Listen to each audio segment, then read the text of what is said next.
Hi, magandang araw ulit everyone. And today is the same day na na-record ko yung TikTok ban issue. Which is dapat magpapahinga na sana ako pero nakita ko na may pinapanood yung airmat ko about sa isang bodyguard na pinigilan magtinda sa harap ng Mega Mall ang isang batang babaeng naka-uniform. At nung una, nagtataka ako bakit paulit-ulit yung music na old music, nakalimutan ko na title. Tataka ako kung bakit paulit-ulit tumutugtog. Yun pala, paulit-ulit din na pinapanood ng airmat ko yung video. At tinatry niyang i-figure out sa comments kung ano nangyari. Pero yun nga, maraming mga tao ang hati pagdating sa issue. Nung nag-deep dive ako saglit, nakita ko sa comments na the other side kumakampi kay kuya dahil nga security guard nasasante sa trabaho at hindi na siya pwedeng magtrabaho, I think, sa other branches ng SM. So it's tough for a security guard para magkaroon ng ganong record dahil kahit sabihin natin hindi na siya matatanggap sa other branches ng SM dahil nga may record siya ng ganon, may history, diba? Digital footprints ang tawag dyan. Baka nga hindi rin siya tanggapin sa other companies or other nagpapahanap ng security guard. Pero yun nga, let's go to the deeper conversation, which is dun sa babae. Hati nga talaga yung tingin nila about dun sa girl. At pinanood ko yung buong video and nag-scroll ako saglit, nakita ko yung isang claim sa Twitter at claim din sa Facebook. Nakita ko yung claim na baka daw siya ay kasama sa mga sindikato at hindi ko ikakaila, may mga ganun talaga actually. May mga taong nagagamit sa maling paraan. At isa yon sa mga bagay na parang ang lungkot lang sa Pilipinas kasi hindi mo makokontrol kung sino ang masama at kung sino ang mabuti. Hindi mo nga din malalaman kung sino ang masama at mabuti. So sometimes nagtatago sila sa inosenteng bata na kailangan ng pera, ang kasamaan. So mahirap talagang i-determine yung mga ganong bagay. At nakita ko rin sa ibang post na may kaparehas ng uniform itong si girl at medyo sketchy nga na parehas sila ng uniform and then yung isang picture is naka-uniform siya and then nakalagay dun sa description is sindikato yung humahawak dun sa isang picture na yon, which is kung ikaw mapapaisip ka rin talaga kung gaano nga ba ka-inosente yung babae or yung girl na estudyante. And nag-scroll ako saglit, naghanap pa ako ng mga ibang ebidensya. Nakita ko si Rosmar ba yun? Isang influencer, nakita rin niya yung babae and in-interview nila, I think. Totoong tao pala si girl. Totoong estudyante na naghahanap ng pagkakakitaan. Nag-scroll pa ako saglit about sa girl and nakita ko din na mayroong isang lalaki na nasa loob ng mang inasal ang nakakita sa kanya at binentahan siya ng sampagita. And in-interview saglit nung mama yung girl, sabi niya nasunugan daw sila at hindi daw sila makahanap kaagad ng lilipatan pero nakalipat na sila recently. So yung situation daw is yung nanay niya nagtitinda ng prutas and then dito ako nagulat actually na 16 years old na pala itong si girl. So na mind blown ako. Kala ko mga nasa mga nasa grade 4, grade 5 So nakakagalaiti talaga makita mo ang isang video na parang alam mo yun, ganun kabata, tatadyakan mo, huhugutin mo yung sampagita. Kasi ako every time na nagsisimba, lagi kong nakikita yung mga taong nagbebenta, mga bata mostly, na nagbebenta ng sampagita. It's it's a marketing strat eh. Kung iisipin mo in a logical, practical way, na parang bata ang paghawakin ng mga paninda kasi they are charming. At hindi ako magugulat kung ginagamit ng sindikato yon as pantakip dun sa mga masasamang gawain nila. Pero yun nga, just like what I said earlier, na totoong tao, si girl, 16 years old, nagbebenta ng sampagita, mother niya nagbebenta ng prutas. I think kambal sila kung tama ang pagkakatanda ko. At tinitignan ko yung yung body language, the way siyang magsalita. It's either meron siyang script kung anong sasabihin niya every time na may magtatanong sa kanya ng ganon, or yun, genuine si girl. At masakit lang kasi parang hindi nakikita ng tao yung tunay na problema ng issue na to. Ang tunay na problema ng issue na to, it's not about a security guard kicking her and trying to do his job para sa, alam mo yun, kasi bawal talaga magtinda doon, guys. Hindi talaga pwede magtinda doon. Hindi lang yun yung problema eh. Obviously, mali yung pagsipa. Pero the real issue here is bakit may mga batang nagtitinda ng ganong kagabi, naka-uniforme. Kung totoo siyang estudyante, malamang pagod siya buong araw. I think she's grade 10, moving up. Naalala ko nung grade 10 ako, sobrang daming ginagawa. At mahirap yung ganon kung tutuusin. At ang problema talaga dito is poverty. Diba? May isang security guard na tinatry sumunod sa utos ng nakatataas. At iniiwasan matanggal sa trabaho. Siguro gabi na at pagod na si Manong at natadyakan niya tong si girl. Matigas siguro ang ulo. At ganun din, yung matigas ang ulo, isang pagita girl.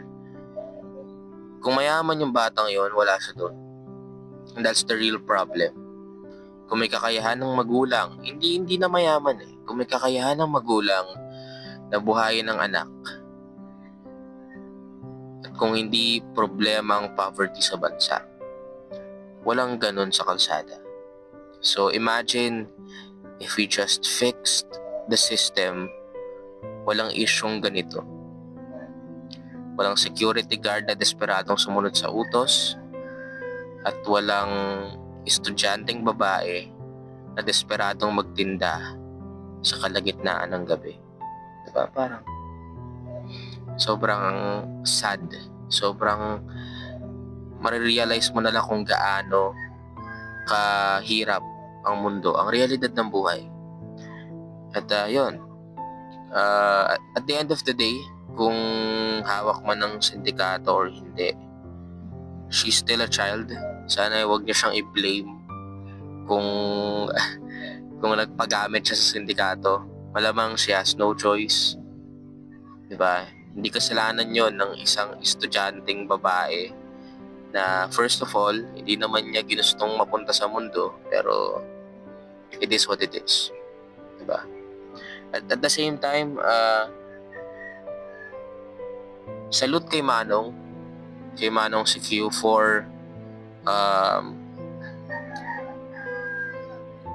answering or accepting the job with full responsibility, kasi mas magagalit ako kung wala silang ginagawa. Pero I think isa na rin talaga sa pagkakamali ni Manong ay hindi niya na-control yung inis at galit niya siguro. Siguro ay nang mali kay Manong. Pero overall, I think marami lang mga taong nadala kasi yung video nga naman nakakainis. Actually, nung napanood ko yung video, galit na galit ako sa CQ. At parang gusto kong suntukin yung phone ko. Pero sobrang hirap lang talaga mabuhay sa Pilipinas, guys. Every once in a while, magkakaroon tayo ng something like this. Issue about poverty, issue about parents investing through kids. Diba? Poverty as in poverty porn, Maraming mga bagay na uusbong bigla sa minamahal kong Pilipinas. Pero yun nga, sana magkaroon tayo ng lesson about this. At magkaroon tayo ng learnings about how we treat people, even though galit tayo, even though inis tayo, even though pagod tayo. We should know how to control our, behavior, di ba? Kasi I think ang isa sa mga trabaho ng isang CQ, di ba, is to control their frustrations. Kasi mahirap tumayo, guys. Buong araw, hanggang gabi, na ang nakikita mo is pamilyang dumadaan, kasama ang buong nanay, tatay, anak. Makikita mo buong angkan nila, pupunta sa mall, makakasalubong mo, di ba? Ang pinaka-purpose lang naman ng video na to, kaya ako to ginawa personally, is to make you realize na maraming mga tao talaga yung napupunta sa mga maling sitwasyon dahil sa kahirapan ng buhay. Lahat yan, from the security guard, from the bata na kinawaan ng sampagita, lahat yan ay nanggagaling sa iisang roots, which is poverty.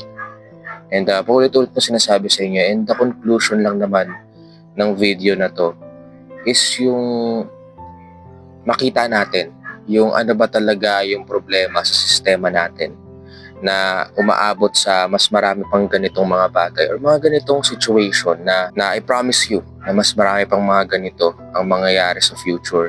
Hindi dahil sa hindi tayo decenteng tao, pero mostly dahil sa napupunta tayo sa mga sitwasyon na hindi dapat tayo nandun kung meron lang tayong tamang sistema at oportunidad para mabuhay ng patas.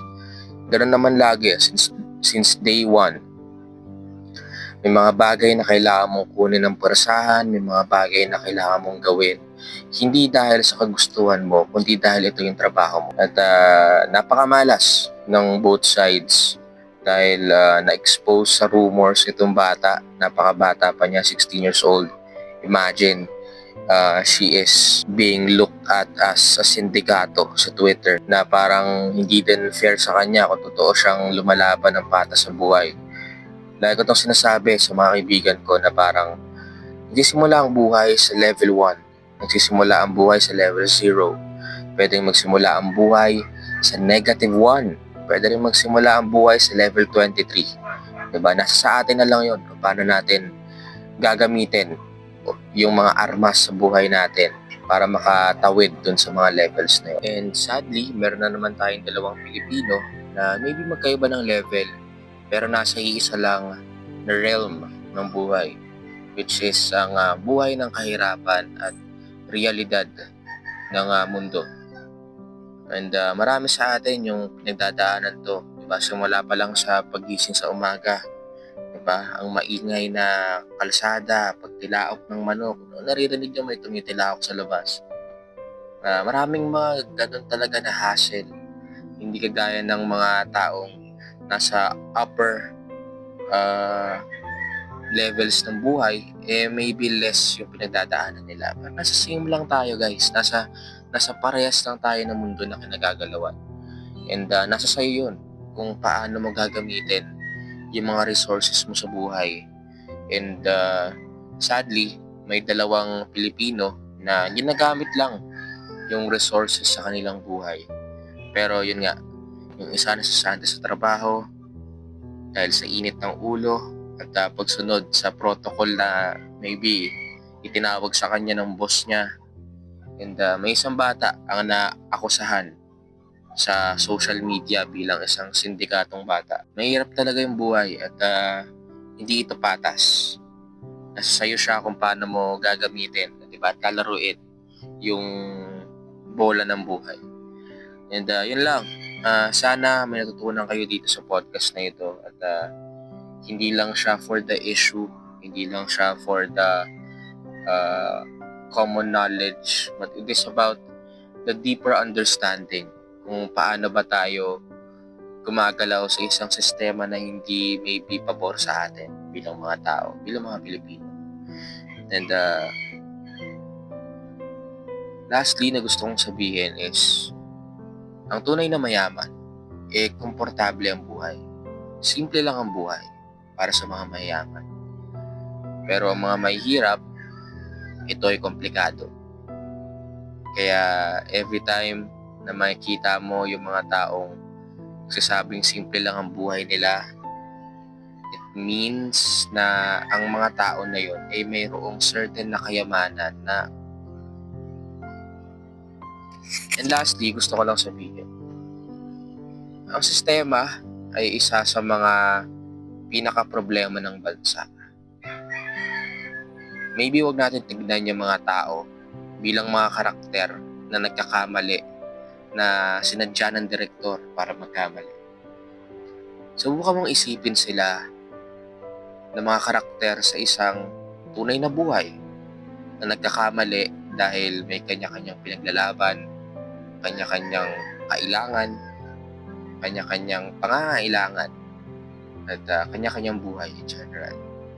Tandaan natin na realidad pa rin to. Hindi ito pelikula. Hindi ito script na sinunod ng dalawang aktor at aktres. So, huwag niyo masyadong sisihin guys. Huwag niyo masyadong gawing personal ang pambabash sa kanila. And sana natutunan kayo sa YAP session na to. Maraming salamat sa pakikinig and sana nasusunod pa kayo na video gaya ng mga manok na nasa background ko. Thank you.